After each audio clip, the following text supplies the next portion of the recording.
Una romana para pesar el dinero que toditas las semanas le roban al pobre obrero. Para pesar el dinero que toditas las semanas le roban al pobre obrero. Cuando querrá el Dios del cielo que la tortilla se vuelva. Cuando querrá el Dios del cielo que la tortilla se vuelva.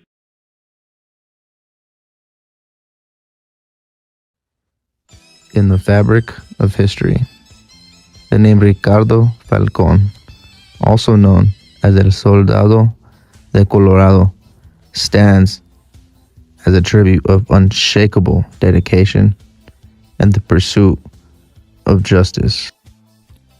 Born on June 2nd, 1945, in Fort Lumpton, Colorado, Ricardo Falcon was the second eldest of 9 children in a hard-working class family.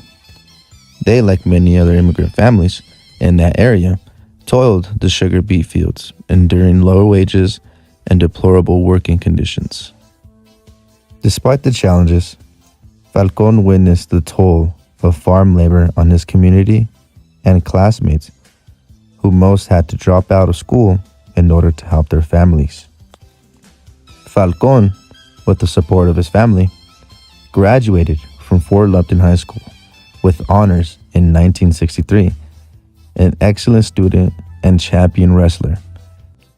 Ricardo completed 2 years at Lamar Community College, graduating in 1965. After taking various jobs in Denver between 1965 and 1967, he felt a calling to continue education. He enrolled at the University of Colorado Boulder, earning a Bachelor's of Arts in Sociology with a minor in History. During his time at CU Boulder, Falcon became an activist in the United Mexican American Student Organization, or UMAS. He tirelessly advocated for Chicanos' rights and was instrumental in the development of the UMAS organization. His commitment extended beyond the campus. He worked passionately to address injustices faced by Chicanos in northern Colorado. He founded the Mexican American Correctional Helping Organization, or MACHO for short. This organization was created to assist incarcerated individuals and promote rehabilitation. He also fought against deplorable living conditions at the Fort Lumpton migrant camp. In 1970, Ricardo ran for Weld County Sheriff under the La Raza Unidad platform. Using the election as a tool to educate and organize Chicanos, his campaign aimed for equal treatment, justice, and the elimination of poverty and discrimination. Falcon was a threat to the establishment. He was equally at home in the streets as he was in colleges and other establishments. He could combine his formal education with his street smarts to effect change. The most lasting impression of Ricardo Falcon is his unrelenting loyalty to his people. In the face of injustice, leaving his people with a strong legacy. Falcon's journey was tragically cut short on August 30th, 1972. Ricardo Falcon, along with other prevalent Chicano activists, were on their way to the inaugural convention of La Raza Unidad Party in El Paso, Texas, when the car he was in overheated in Oro Grande, New Mexico. They stopped at a gas station for water, being quickly denied the water by the gas station owner, Perry Brunson. The reason being water was too expensive and it would be a quote-unquote waste. This frustrated Ricardo Falcon, following Perry Brunson into his office. Brunson shot Falcon twice in the chest. Brunson, a member of the segregationist American Independent Party, murdered Falcon over a dispute about water.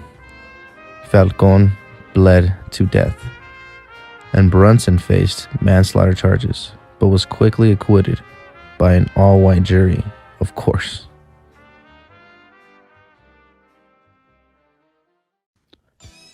Ricardo was the first martyr of the Chicano movement in Colorado. Even in his death, Ricardo Falcon's legacy endures. His widow, Priscilla, and son Ricardo Jr. continued his passion for education. Both earned their doctorates, with Dr. Priscilla Falcon becoming a professor of Mexican-American Studies at the University of Northern Colorado, and Dr. Ricardo Falcon Jr. serving as an anesthesiologist and the director of pediatric anesthesiology and critical care medicine at the University of New Mexico School in 1986.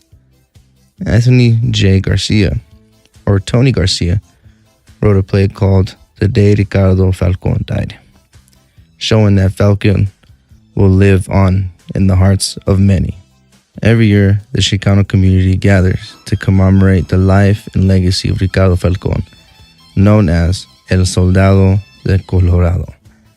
They remember the man who was dedicated to the pursuit of justice and equality. His message lives on, inspiring generations to stand up, including me, against injustice and work towards a better future. Ricardo Falcon, a name etched in history, a symbol of resilience, and a defender of his people. His courage and determination opened doors and inspired change, leaving a lasting legacy that transcends generations. Hey, I want to give a shout out to everybody who made it this far. I really appreciate you sticking around. If you could like, subscribe, and help Collective get to our followers goal, which is 1,000, which would be amazing. And yeah, the people will win. Communism will win. Vive la clase trabajadora siempre. I'm out.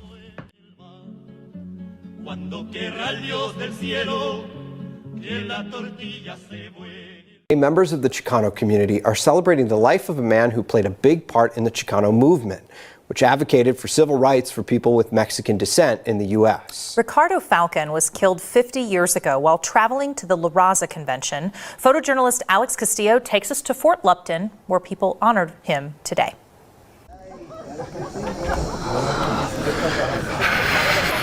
There's a lot of people, there's a lot of stories, and people have a lot of stories about Ricardo and about the movement. 50 years, brother. Never forget, man. Took care of our people. What are they? Copals, the main sense of the Aztecs. My name is Priscilla Falcon. I'm a professor at the University of Northern Colorado.